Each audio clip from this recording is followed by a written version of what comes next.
Amis croisés, bonjour. 8e entretien. J'espère que vous ne vous lassez pas trop.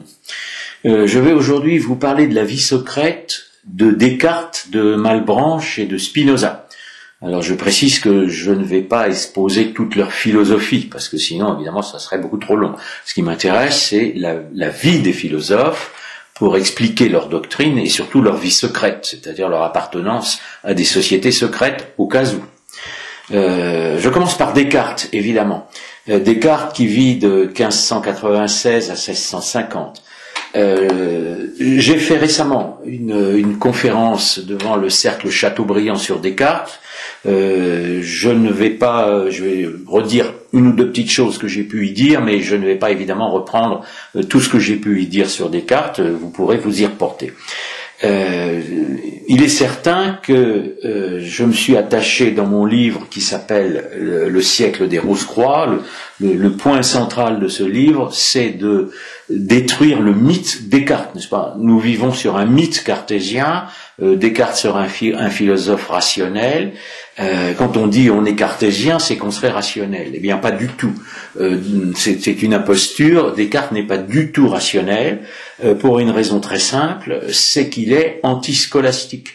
Et que pour un chrétien, la grande scolastique, thomiste notamment, a décrit les cadres dans lesquels, n'est-ce pas, la raison humaine pouvait s'exercer, et que Descartes est un destructeur de cette scolastique, donc ne peut pas être rationnel. Et c'est démontré par un autre fait, c'est qu'en fait il est un illuminé, c'est ce que je vais essayer de vous démontrer. Et il n'est pas non plus un scientifique. Descartes est intéressé par l'ésotérisme qui est dans la science, mais sa méthode n'est pas scientifique. La fameuse méthode cartésienne fait abstraction, contrairement toujours évidemment au thomisme, à l'épistémologie, n'est-ce pas, thomiste. La méthode cartésienne est un refus de l'objet et de l'expérience. C'est-à-dire que ça n'est pas une expérimentation d'un objet, ce sont des idées claires qui nous apparaîtraient parce que Dieu les aurait déposées en nous avant notre naissance. Nous sommes dans une utopie totale. Donc l'histoire officielle, quand elle vous dit que Descartes est le fondateur du rationalisme moderne, ce qui est exact, il est le fondateur du rationalisme moderne, mais le rationalisme moderne est une imposture en ce qu'il serait rationnel. Donc être cartésien ne veut pas du tout dire être rationaliste, c'est être un utopiste. La vie secrète de Descartes elle-même, donc ça c'est pour la philosophie. La vie secrète de Descartes elle-même, ce qui donne d'ailleurs l'explication de cette imposture cartésienne, c'est qu'en fait Descartes va être influencé. Alors je ne dis pas, d'abord c'est un héritier d'Erasme, j'ai fait n'est-ce pas, aussi une conférence sur Erasme pour montrer toutes ses erreurs, donc ça c'est déjà, on ne peut pas être rationnel au sens chrétien et être un héritier d'Erasme, puisque Erasme aussi était l'antiscolastique. Est-il ou non l'héritier de Jacob Böhm, du fameux Jacob Böhm, dont je vous ai parlé la dernière fois? On ne peut pas le prétendre. Je vais y arriver. Descartes va vivre dans des régions où sont déjà les sectes böhmiennes, bon, Böhm qui vit plus de 20 ans avant lui, Böhm meurt en 22 ou 24, Descartes va vivre dans des régions où les sectes böhmiennes sont installées. Il n'est pas prouvé qu'il ait lu Böhm, je suis d'accord. Simplement, il y a des affinités entre la théosophie de Böhm, qui est un pré-idéalisme philosophique, phénomène reconnu par les philosophes allemands, notamment Hegel, n'est-ce pas, comme je l'ai dit la dernière fois, et Descartes va développer, lui, un idéalisme philosophique qui est le premier idéalisme moderne, mais il est précédé par le pré-idéalisme de Böhm. L'a-t-il connu, l'a-t-il pas connu? Mais ce qu'il y a de certain, c'est que Descartes connaît des Rose-Croix. Alors, un des mensonges de l'histoire officielle est de dire qu'il n'en a pas rencontré. Beaucoup de professeurs se sont déjà disputés là-dessus. Mais en fait, il en a rencontré. Alors, vous connaissez la vie de Descartes, n'est-ce pas? Il étudie chez les jésuites. Bon, ensuite, il est cadet, donc il aurait pu devenir prêtre, mais il n'a pas la vocation, donc il devient militaire. Et il sert dans une armée protestante. Une armée protestante qui est l'allié de la France, mais qui est quand même une armée protestante, c'est pas une armée catholique. Et il va être en place en Hollande et en Allemagne, et c'est en Allemagne notamment à Ulm, quand il est en Allemagne à Ulm en 1619, qu'il a ces fameux songes. Vous savez que toute la philosophie de Descartes vient des fameux songes qu'il aurait eu à Ulm.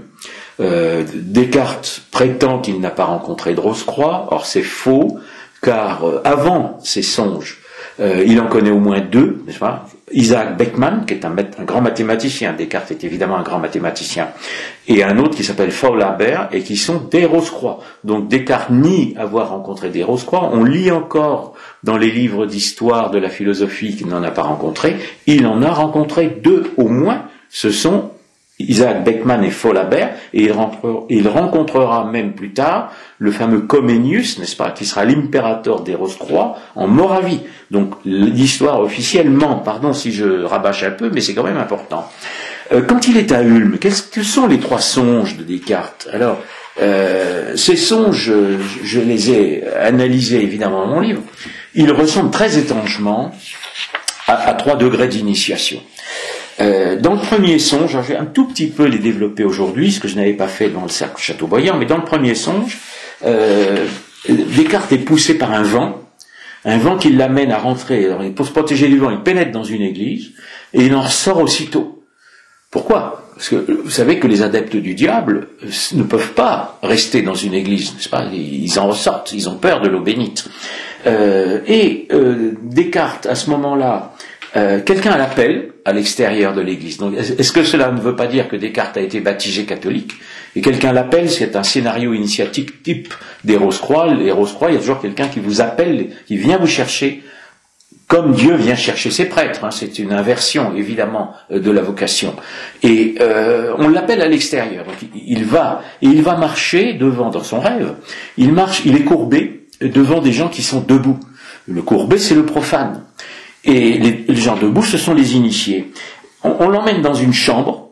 Alors c'est déjà un cabinet de réflexion. Vous savez que les francs-maçons vont être mis dans une chambre où ils vont réfléchir devant une tête de mort. Et on lui demande de méditer sur le mal. Et il se rendort. Il se rendort, ça veut dire qu'il n'est pas encore tout à fait éveillé. Ça n'est que le premier grade. Le deuxième songe, il y a un coup de tonnerre, et qui remplit sa chambre d'étincelles. Alors les étincelles, ce sont les lumières des Rose-Croix. Dans son fameux tombeau, n'est-ce pas, dans le tombeau dans lequel on aurait retrouvé le personnage mythique, n'est-ce pas, de Rosenkreuz. Donc j'ai analysé la légende des Rose-Croix évidemment dans tous mes livres. Dans ce tombeau, on trouve des lampes allumées, qui est d'ailleurs un symbole qui passera aussi dans les loges maçonniques. Vous avez aussi des lampes allumées. Ce sont les lumières. Ce sont les lumières, et je rappelle quand même que les Rose-Croix tiennent leur lumière du porteur de lumière, c'est-à-dire de Lucifer. Ça, voilà les 2 premiers songes, n'est-ce pas? Ils sont pas du tout innocents. Et quand on arrive au 3e songe de Descartes, un inconnu, est-ce que c'est le supérieur inconnu, lui présente un poème de Pythagore. Alors Pythagore, c'est d'abord le premier philosophe ésotérique de l'histoire, et ensuite ce poème c'est le oui ou le non, c'est-à-dire ça va créer le doute, n'est-ce pas? Est-ce que c'est le oui ou le non? Je rappelle aussi que le Christ a dit c'est oui ou c'est non.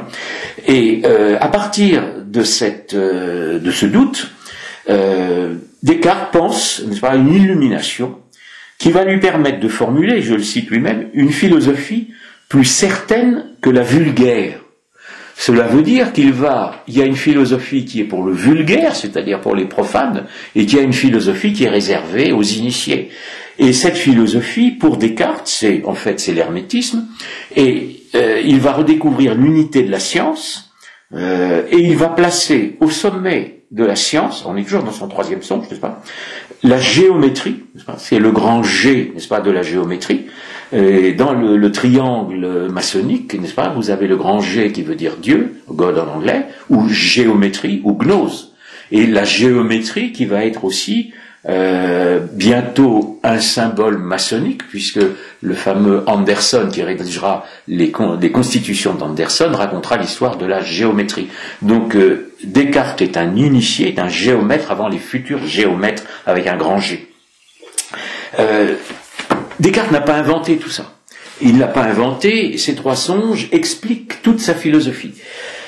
Par la suite, je vais pas reprendre ici, donc je l'ai dit, sa philosophie, il est toujours militaire, Et il va participer à la bataille de la Montagne Blanche. Vous savez que la Montagne Blanche, c'est la victoire de l'empereur sur l'électeur palatin qui a voulu devenir roi de Bohême.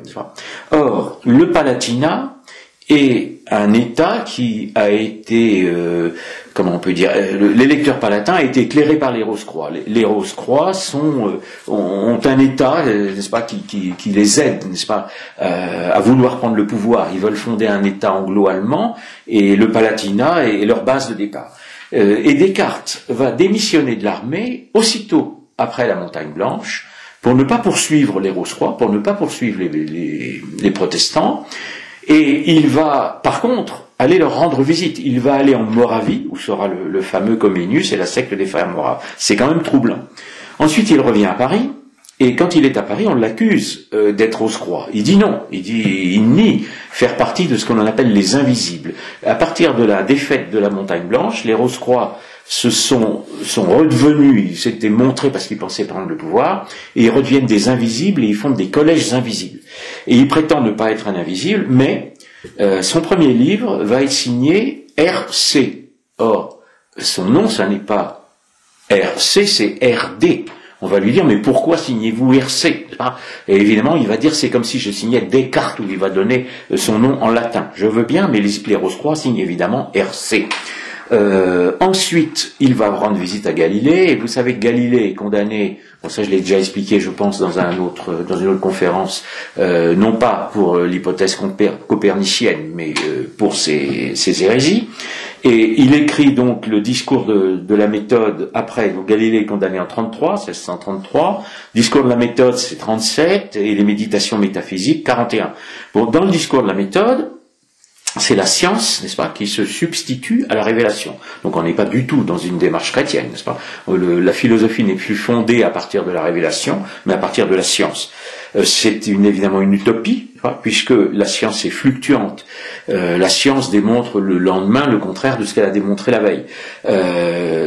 Preuve, s'il en était besoin, le fameux rationalisme cartésien est indissociable du mécanisme, qui est la science de l'époque, et le mécanisme est totalement obsolète. Il a été démontré que le mécanisme était une erreur. À partir des méditations métaphysiques de 41, donc la métaphysique est concernée, ce que j'ai expliqué dans la conférence, Descartes va prôner le doute. Alors le doute, c'est évidemment mettre en doute la religion chrétienne, puis le fameux cogito dans lequel l'homme va devenir le concurrent de Dieu. Donc soyons extrêmement clairs là-dessus. Descartes n'est pas un philosophe chrétien. Donc les professeurs de théologie l'ont bien expliqué. Descartes se prétend catholique, mais les Rose-Croix se prétendent aussi catholiques au sens d'universel et contre l'Église de Rome, n'est-ce pas? Ils usurpent toujours le vocabulaire chrétien. Descartes n'est ni chrétien et encore moins catholique. Des professeurs d'université prétendent que Descartes est catholique, et c'est faux, pour une raison très simple. D'abord, ses œuvres ont été mises à l'index, donc l'Église est quand même compétente pour juger de qui est catholique ou qui ne l'était pas. Et ensuite, il est anti-catholique parce qu'il est anti-scolastique. Et il est anti-thomiste et anti-scolastique, donc il est anti-catholique, c'est très clair. Et en tant qu'anti-catholique, il est anti-français. Parce que la France traditionnelle, la France royale, en tout cas celle de l'époque, est catholique. Descartes va vivre en Hollande, choisit de vivre en Hollande, alors qu'il est protégé, n'est-ce pas, par son ami le père Mersenne, même Richelieu lui offre de rentrer, parce qu'il préfère le protestantisme. Il n'est pas obligé d'aller vivre en Hollande, il pourrait vivre en province, il prétend qu'il va être dérangé à Paris, non. Il a aussi fait d'ailleurs des placements en Hollande, donc ça peut expliquer aussi qu'il y habite. Je dirais simplement, pour bien montrer qu'il n'est pas catholique, c'est qu'un arbre se juge à ses fruits, donc le résultat du cartésianisme, c'est l'idéalisme spiritualiste, c'est-à-dire un esprit cosmique, n'est-ce pas, et qui sera dans le cadre d'un monisme métaphysique, comme dans tous ses successeurs seront monistes, et aussi le matérialisme. Vous avez dans Descartes les prémices du matérialisme. Quand, à la fin de sa vie, en 1647, Descartes veut rencontrer Pascal. Et Pascal, donc ce livre évidemment je l'ai sous-titré Pascal contre Descartes, parce que Pascal est le premier, quand il rencontre Pascal est beaucoup plus jeune, Et Pascal, quand on lui demande son avis, n'est-ce pas, sur le cartésianisme, il dit c'est inutile et incertain. Inutile parce que le rationalisme existe déjà dans la scolastique, et incertain parce que il y a tellement de doutes dans Descartes que ça pourrait aboutir au pire. Et Pascal a la prémonition que le cartésianisme va aboutir au pire, c'est-à-dire à la négation de Dieu, à l'athéisme. Descartes, soi-disant, veut démontrer Dieu, alors qu'il est un ennemi de Dieu. En tout cas, il est un ennemi du Christ. Descartes est un grand philosophe, mais c'est un ennemi du Christ, soyons très clairs, et il termine sa vie en Suède, c'est un pays protestant, dont la reine de Suède sera obligée de fuir parce qu'elle se convertira, pas du tout à cause de Descartes, mais de son confesseur au catholicisme, et il va en Suède pour que la reine aide le Palatinat, qui est l'état des Rose-Croix. Donc toute la vie de Descartes, donc sa philosophie, doit être comprise dans ce combat contre le catholicisme. Descartes va avoir beaucoup de successeurs, et je vais parler du successeur français de Descartes le plus connu, c'est Malebranche. Et Malebranche qui vit de 1638 à 1715. Malebranche qui est un oratorien. Et alors voilà, Malebranche ne fait pas partie de la conspiration des philosophes. Donc je vous cite l'exception, parce que tous les cartésiens qui vont suivre vont être des anti-catholiques, mais c'est pas du tout le cas de Malebranche. Simplement, Malebranche se trompe, et son obsession en vérité, c'est de vouloir christianiser Descartes. Il écrit, alors il a le tort, n'est-ce pas, de vouloir christianiser Descartes après la mise à l'index, c'est-à-dire Malebranche écrit, Descartes est mis à l'index en 63 et les œuvres de Malebranche sont postérieures. Mais il veut à tout prix rattacher Descartes à Saint-Augustin. Et il n'y arrive pas. Alors je ne vais pas analyser les doctrines de Malebranche, qui est absolument sincère, mais Malebranche a le tort de lier l'idéalisme philosophique. On ne peut pas être un idéaliste au sens philosophique, au sens cartésien en tout cas, et catholique, et il y adjoint le mécanisme, et c'est grâce à cette fausse science, n'est-ce pas, qu'il élabore sa fameuse doctrine de la vision en Dieu. Et cette vision en Dieu n'est pas du tout celle de Saint-Augustin. Donc on ne peut pas rattacher Malebranche à Saint-Augustin, malgré sa bonne volonté. Il a tenté de le faire, mais il ne le fait pas. L'autre erreur de Malebranche, qui se trouve dans la doctrine de l'occasionalisme, qui est une doctrine géniale, mais c'est pas le problème, c'est que finalement il revient à une sorte de monisme, il revient à Plotin. Quand j'ai parlé de Plotin, il revient à un grand tout, et en fait il oublie tout se va se passer en Dieu, et Malebranche va oublier la créature, c'est-à-dire l'homme, et il va notamment oublier que l'homme a un libre arbitre, lequel avait été accordé, n'est-ce pas, à la grâce par Saint-Augustin. Donc malheureusement, Malebranche n'arrive pas à christianiser Descartes. Il a le tort donc d'écrire, il y aura beaucoup de polémiques, il écrit en 1574 La recherche de la vérité, mais un chrétien n'est pas en recherche de la vérité, surtout avec la méthode cartésienne, évidemment. La vérité, elle est révélée. Donc le chrétien connaît la vérité, il peut chercher par la science à la conforter, mais il n'est pas à la rechercher. Deuxième erreur, Malebranche écrira, entre autres, en 1708, des entretiens d'un philosophe chrétien qu'un philosophe chinois sur l'existence de Dieu, et il est absolument, ce qui précède toute la mode de la sinologie, qui est du début du XVIIIe siècle, n'est-ce pas, mode qui sera reprise notamment par Boulainvilliers, n'est-ce pas, qui fait partie des premiers nobles qui vont, comment on peut dire, lutter contre le roi, etc. J'en parlerai une autre fois. Mais Malebranche se trompe complètement. Voilà. Le cartésianisme est inconciliable avec le christianisme. C'est extrêmement clair.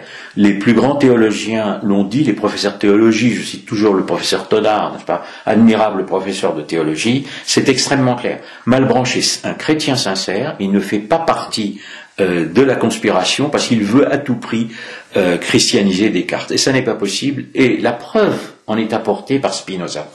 Je n'ai pas situé Spinoza, un immense philosophe lui aussi évidemment, comme un disciple de Descartes.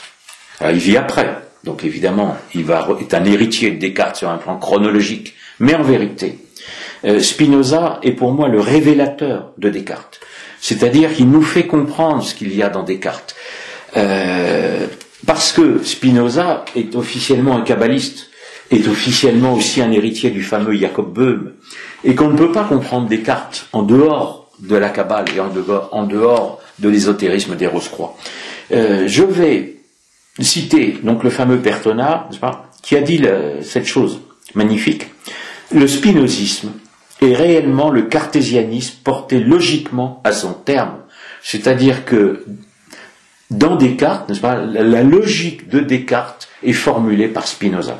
Et j'ajouterais le propos d'un autre ecclésiastique qui a écrit un livre admirable, l'abbé Mainviel, qui a écrit de la Kabbale au progressisme, et qui écrit « Les idées fondamentales du système de Spinoza sont celles de la Kabbale ». Il est absolument certain, établi, que Spinoza est un philosophe kabbaliste. J'y insiste parce que un certain nombre d'auteurs à la mode qui vendent des milliers de livres sur Spinoza et ne prononcent pas, n'écrivent pas le mot Kabbale dans leurs livres. J'en ai lu 2 où le mot Kabbale n'est pas prononcé. Il y a 20 ans, on leur aurait rionné. On aurait jeté leurs livres à la poubelle. Donc, jetez leurs livres à la poubelle. Ou bien alors, vous serez vraiment prêt à gober n'importe quoi. Il n'y a pas à avoir honte de dire la réalité. Spinoza, donc il vit de 1632 à 1677 à Amsterdam, est éduqué par des rabbins. Il est le grand descendant de Maïmonide, on le rattache au grand philosophe juif Maïmonide, et il est kabbaliste, c'est absolument certain. Alors ce qu'il y a de très extraordinaire aussi, c'est que il est le disciple de Descartes, mais également de Böhm, dans lequel il reprend l'idée de la positivité du mal. Bon, je ne l'avais pas expliqué en vous parlant de Böhm la dernière fois, il y a beaucoup de doctrines, mais cette doctrine-là, on va la retrouver dans la fameuse rédemption par le mal de certaines sectes du XVIIIe et du XIXe siècle. Donc c'est pour vous dire l'avenir de Spinoza. Spinoza lui-même, vous savez qu'il il ne pontifie pas dans une université. Alors il faut lui reconnaître d'être un pur. Il est passionné par ce qu'il fait. Il est polisseur de lunettes, donc il a un métier. Pour ça aussi, d'ailleurs, la franc-maçonnerie le revendiquera, n'est-ce pas, comme déjà quelqu'un de spéculatif à partir de son métier. C'est officiel, évidemment. Je donne les citations des dictionnaires maçonniques dans mon livre. Et il a cette particularité, comme philosophe juif, c'est d'être condamné par la synagogue.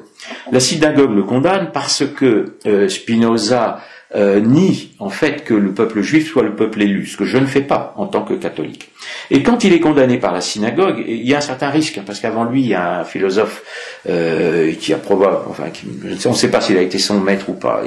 Spinoza a eu comme maître Ben Israël, qui avait demandé le retour des Juifs sous Cromwell en Angleterre, mais il y a aussi un Acosta, et Acosta est quasiment poussé au suicide par la communauté juive. Et Spinoza va devoir fuir Amsterdam, et il se réfugie dans une secte protestante, qui est une secte Rose-Croix, qui s'appelle les Collegiants. Et les Collegiants, c'est un fameux collège, donc je viens de vous parler tout à l'heure avec déjà Descartes, des collèges Rose-Croix. C'est un collège d'invisibles, un collège Rose-Croix. Dans ce collège, dans cette secte, n'est-ce pas, va faire partie de cette secte Jean de Witt, et Jean de Witt qui sera le maître de Guillaume d'Orange. Donc on va rejoindre la politique quand la famille d'Orange ensuite prendra le pouvoir en Angleterre. La philosophie de Spinoza, pour en dire quelques mots, voilà l'histoire secrète de Spinoza, mais la philosophie, donc notamment le concept de nature naturante, n'est-ce pas, se rattache aussi à Böhm et se rattache au dieu de la Kabbale, n'est-ce pas, c'est absolument incontestable. On y trouve une sorte de processus magique, n'est-ce pas, à l'intérieur de la nature, qui précède l'évolution, parce que l'évolution serait créatrice. Dans Spinoza, le Dieu est un terme, n'est-ce pas, un grand tout, un grand un. Il y a à la fois la substance et la matière. On est dans un panthéisme, donc c'est absolument hérétique vis-à-vis de la Bible, c'est-à-dire vis-à-vis du judaïsme également.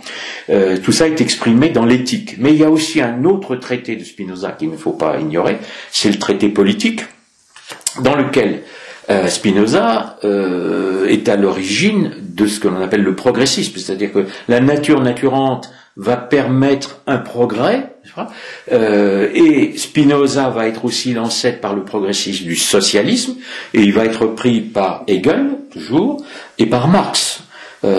Socialisme et désocialisme, puisque je rappelle à chaque fois que dans la filiation d'Hegel, il y a à la fois Marx et aussi le national-socialisme allemand.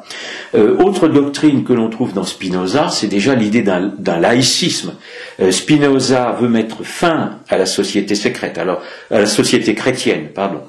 Et on dit qu'il est tolérant, mais ça veut dire que la société ne doit plus être fondée sur la tradition chrétienne, mais sur n'importe quelle autre religion, y compris l'islam. Évidemment, c'est ainsi que ce sera entendu par les francs-maçons, notamment au XVIIIe siècle.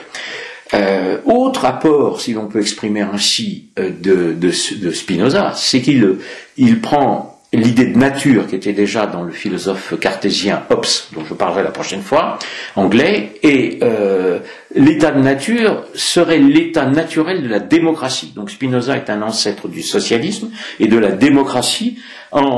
Il appelle au renversement des rois. Donc on va évidemment retrouver tout cela évidemment dans les Lumières et dans la Révolution française.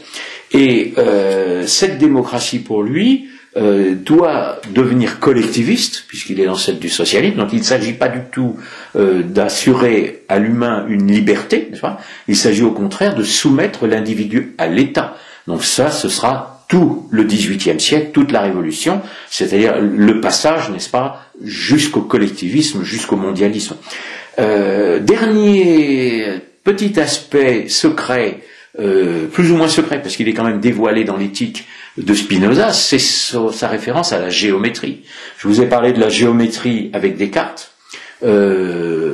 Spinoza fonde aussi sa philosophie sur la géométrie, et le fameux philosophe Hobbes va aussi fonder sa philosophie sur la géométrie du grand G, que l'on va retrouver dans les constitutions d'Anderson, c'est-à-dire dans les constitutions maçonniques. Donc ne vous étonnez pas si Spinoza est à la mode, si aujourd'hui libéralisme, socialisme, communisme, toutes les doctrines antichrétiennes, athéisme sont réunies dans le mondialisme pour mettre fin à la civilisation de l'Occident chrétien. Donc je défends l'Occident parce que nous avons un passé païen, mais je défends surtout l'Occident parce qu'il est devenu chrétien. Donc à tous ceux qui veulent éradiquer l'Occident chrétien, ce qui est le but avoué des gauchistes qui sont omniprésents dans les médias et à l'école, je dis toujours que nous sommes en face, n'est-ce pas ? Nous sommes des croisés. Je vous remercie.